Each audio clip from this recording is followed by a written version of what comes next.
In this video, I'm going to explain how to show the uncertainty for a quantity to a power. So the relationship y equals a to the power of n is a general expression for any number to a power of n.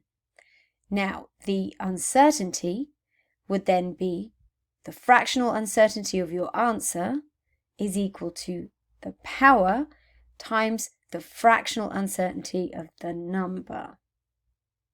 Now, this makes sense if you consider that a power is simply a multiplication.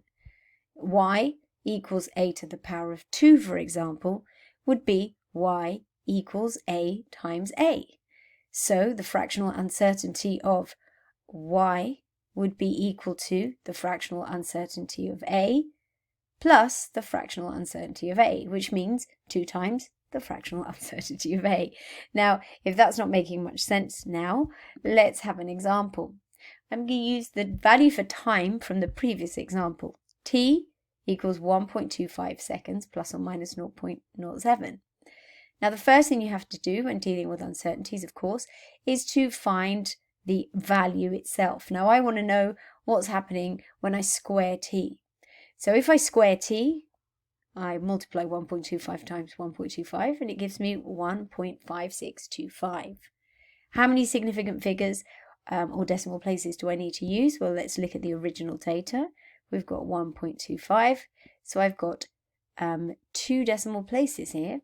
So now here I use 2 decimal places. Now that is my actual value. It would be my y here, okay? And now what I need to find is my delta y.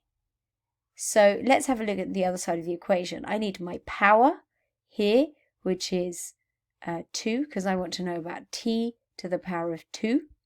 And I need to know my fractional uncertainty for my value. Now, my value is 1.25, so that would be a. And my uncertainty in a is 0.07, so that would be here delta a.